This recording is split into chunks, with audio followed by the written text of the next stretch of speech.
Hey ya folks, my name is Pravus. Welcome to more Extinction Day with our Cataclysmic Difficulty Guide series for every disaster in the game. And this video is going to be a little bit different from what you've seen before because we've already covered all of the major passive disasters in the game. Now, for the sake of being a completionist, I want to talk about all the support abilities in the game, including one passive we haven't talked about yet, and then of course, all the different active abilities. Think of this more as a bonus video because we're not going to be able to destroy the world with just some of these abilities on their own, but I can at least show you how to make use of them most effectively. For this video, we don't need to worry about our perks at all because you really choose your perks based on your passive disaster of choice. The active abilities are a supplement, not the main feature, so just choose whatever is going to make sense for you, though there are a couple of perks that specifically do improve active abilities if you really do care.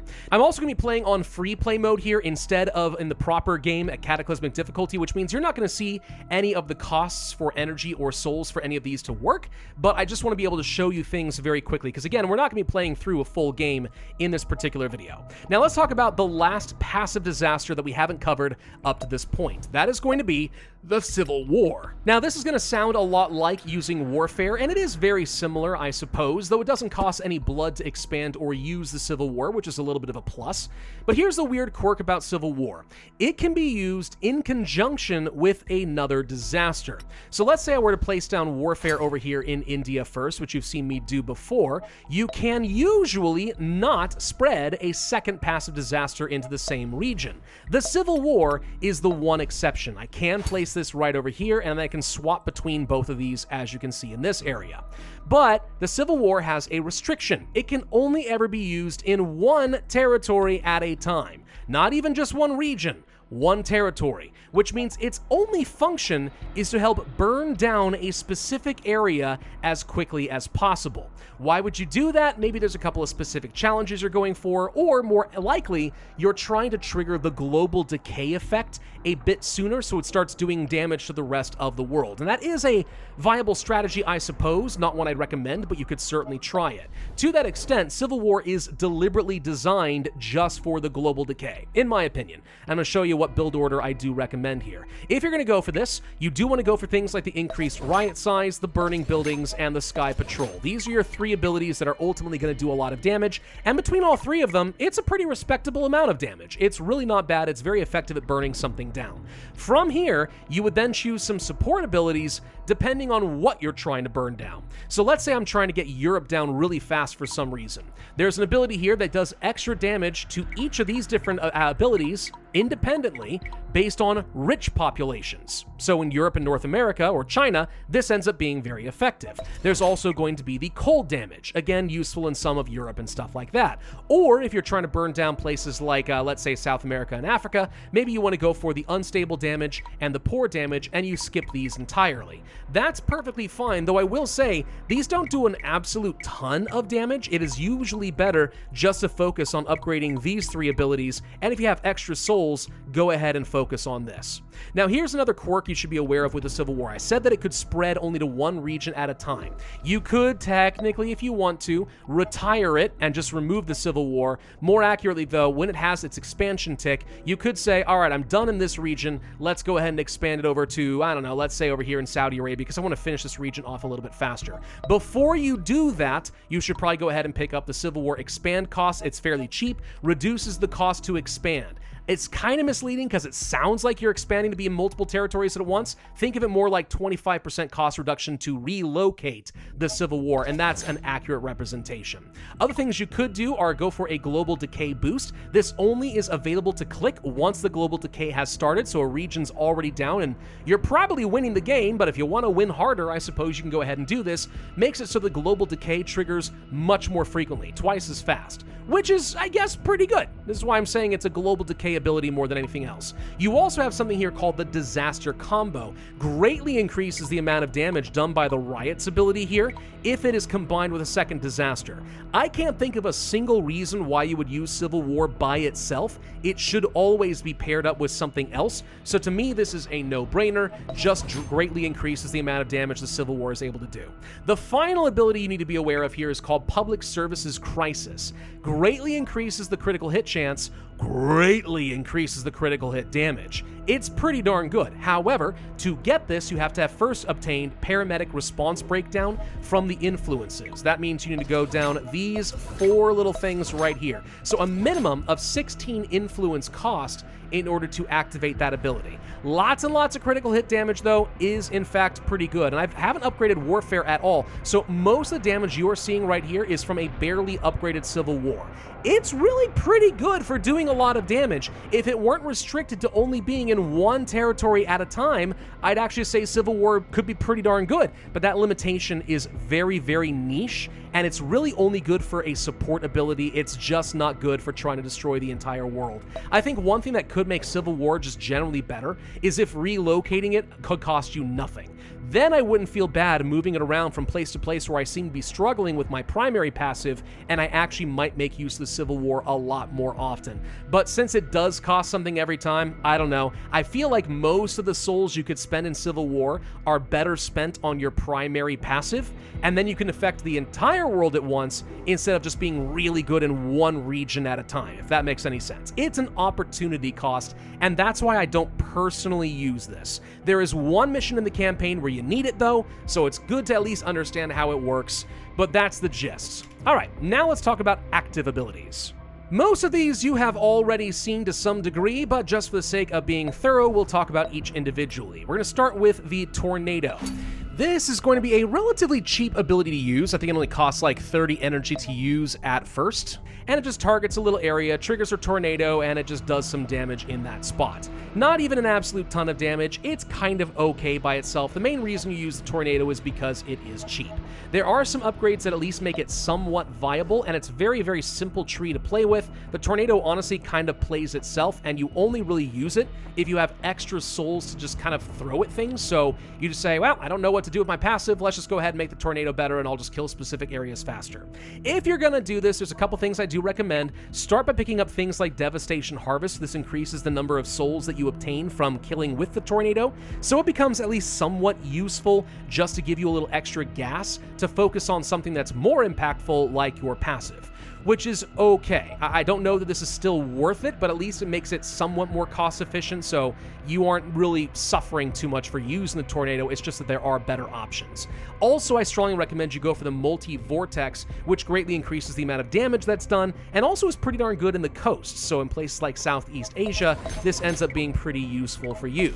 You also can greatly increase the attack size of your tornado, which is pretty decent. Plus, you can increase the maximum amount of energy you're holding onto. Now, honestly, I don't think this is that useful because you should be using it on cooldown pretty much all the time, but the splash damage is nice, so it's still worth picking up. This ability is not going to say it does anything because, again, I'm in free play mode, but it does reduce the energy cost of the tornado, so you just can use it a lot more frequently. And then your finishing move is to greatly increase your critical hit chance and your critical hit damage, which is not bad. So the tornado is fairly fast and cheap to upgrade, and then once you've got a whole bunch of these, because it's so cheap, you can place down a whole bunch of these tornadoes, and it does a decent amount of damage.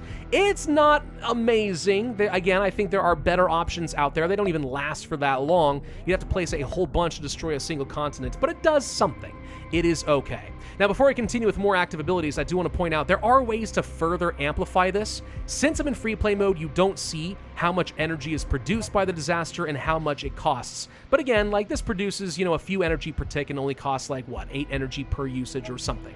If you want to make that more effective, there's a couple of influence abilities you can use. If you go for the Disaster Containment Failure, this increases your passive energy. It's otherwise useless. But if you go for the next ability, Weak Prevention, this decreases the cost in your active abilities. So you can just use them a lot more frequently. So if you're really into these active abilities, go ahead and go for this for sure. If you're focusing only on passives, you can just focus on the Containment Failure, but this is useful. It's not as great for things like the Tornado because it's already so darn cheap, but for other active abilities, I do think Weak Prevention becomes very, very good. The last thing I should probably point out is you can not only increase the damage attack size of all abilities, but you can further boost up your active ability attack size by a lot, like 40% if you wanted to over here. So if I place down a couple of these, you can see it's a pretty large radius in this case, a little bit larger. Still not amazing, but if you got extra influence points, that's going to make you have a bit of extra value.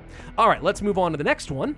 Now, the asteroid, I think, is a very useful active ability, and I do make use of this quite often. It costs a lot more energy to use. I think it's like 40 energy or something along those lines. So you won't be using it all the time, but properly upgraded, it is very, very cost effective. In my opinion, far better than the tornado. The way it works is we're going to place this down, we're going to choose an area, but it's pretty much never actually a precise dead-on target. You can see, actually, this one was really, really close. Let's try that again. Okay, there we go. You can see I placed this down here, but the meteor's going to shift way up over this direction.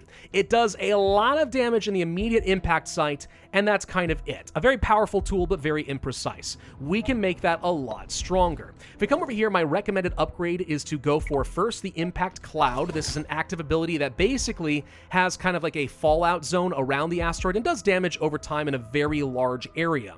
It is quite strong. Then I go for Larger Stellar Object, increasing our attack size for splash damage and regular attack damage. And then I go for Cosmic Twin, which triggers a second asteroid, which also places down its own Impact Cloud, which is pretty nice. So if I come back over here and place this in China, we'll see 2 drop, boom, and then another one, boom, pretty close together. But now we have these Impact Clouds doing all this damage. It's useful. From there, I then tend to make my Impact Cloud even better, and then with the radioactive debris, we can max it out with also having a crit chance and a really large attack size.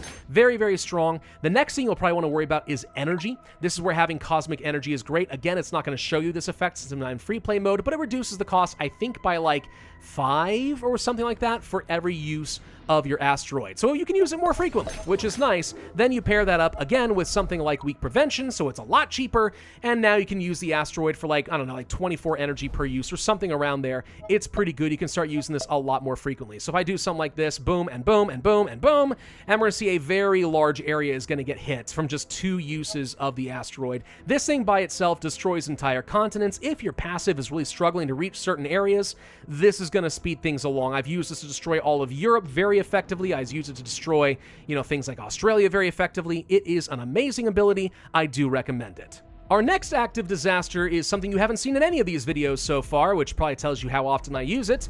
That is going to be the volcanoes. This one can be pretty good. It takes a bit of finagling to set it up, but once you do, it is very, very impactful. There are a few challenges that require the use of a volcano, so it is at least worth trying to understand how to make good use of this.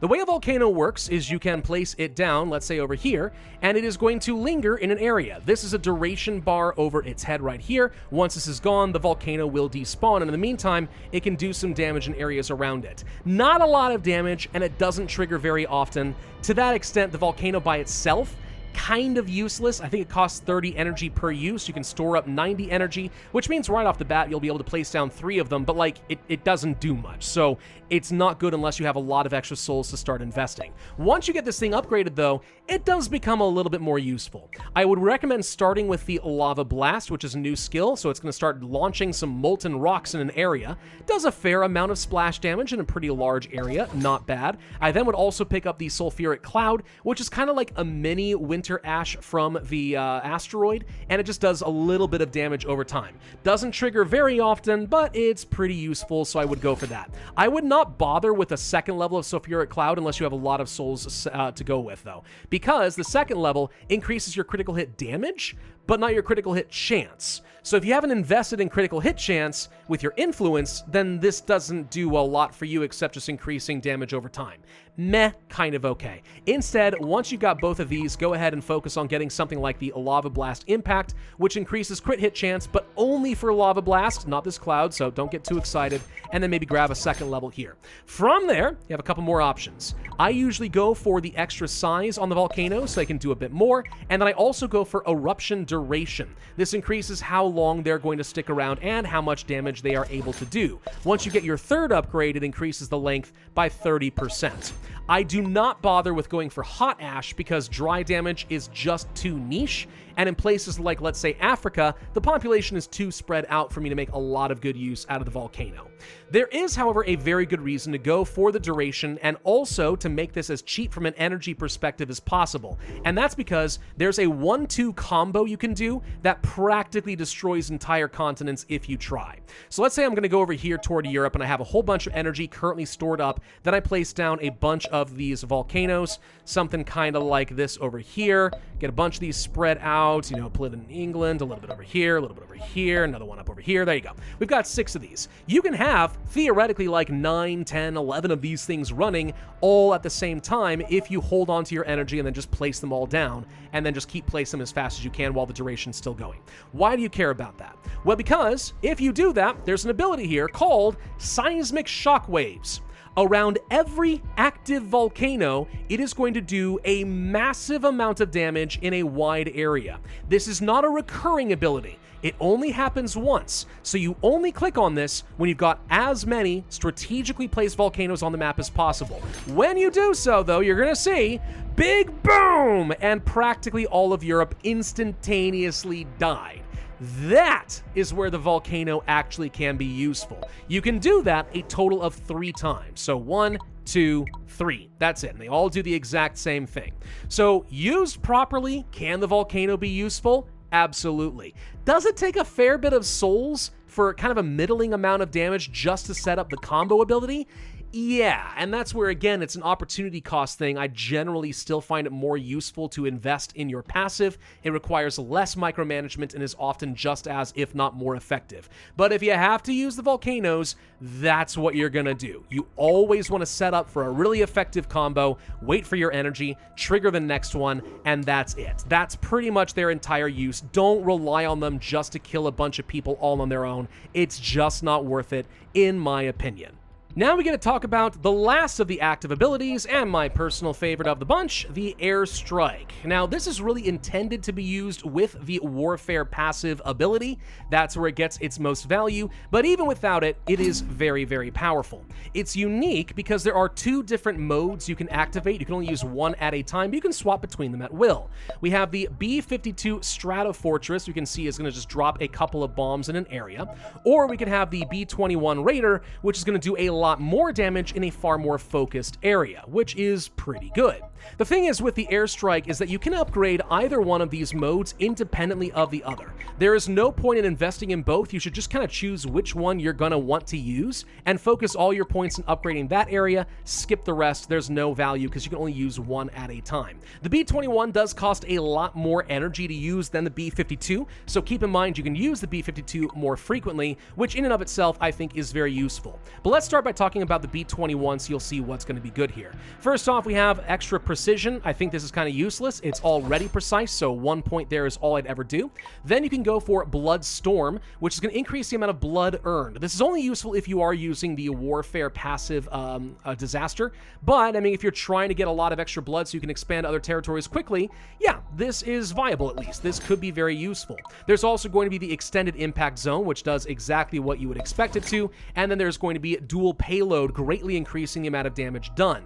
Now, I don't know how useful this is, because as you already saw in the center of our attack, it already killed everybody, so doubling damage just feels like complete and total overkill to me. It doesn't feel like this is that useful, but it's okay. Go ahead and pick it up. The real fun of using the B-21 is it's very easy to jump from precision directly into nuclear warheads. This is going to do a massive amount of splash damage in an area, and it does require blood to get this. So if you don't have Warfare, this is not valuable for you and you should not be going for B-21s. But if I were to place that over here, for example, this is going to drop a big honkin' nuke, and whoa!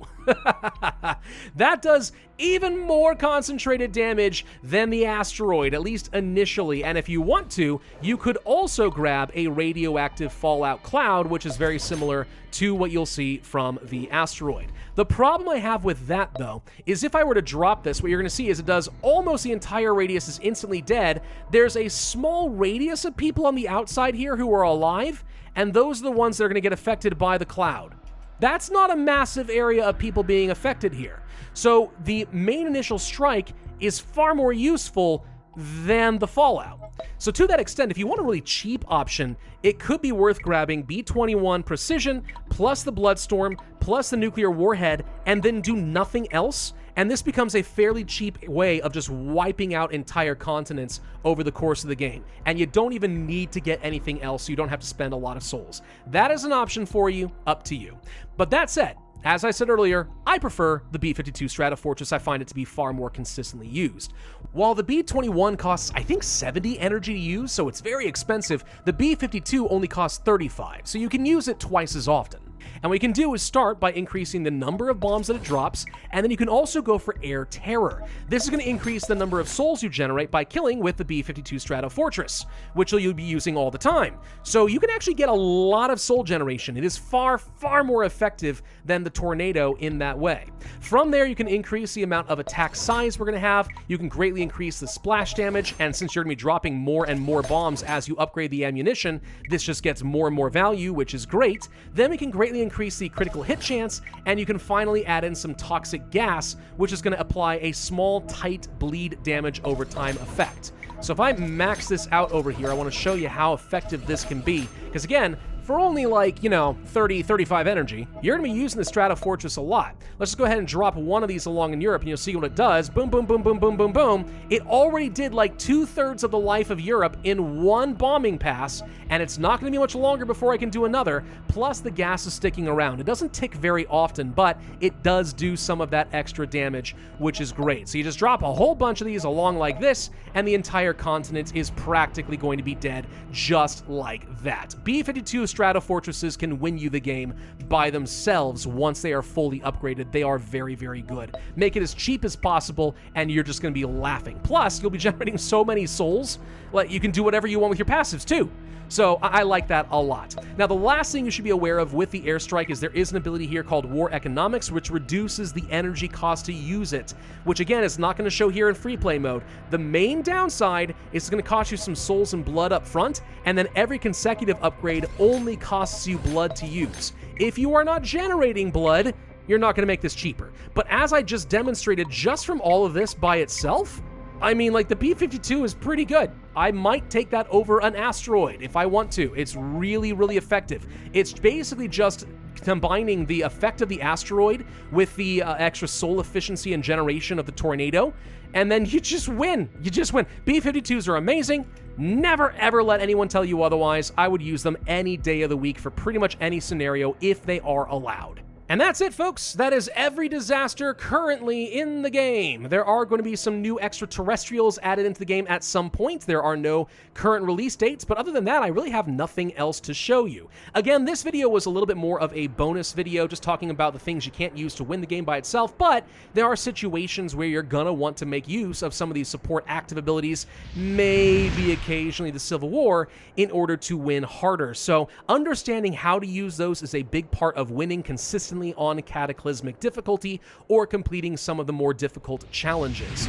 I do recommend making good use of the asteroid and the airstrike. Everything else is very situational, but hopefully that does make a lot of sense. Thank you all very much for watching this series of guides for Extinction Day. I hope you found this helpful as you destroy the world repeatedly with every disaster in the book. If you did enjoy, of course, I would ask that you hit that like button, leave a comment, subscribe to the notify bell, and I will see you guys next time.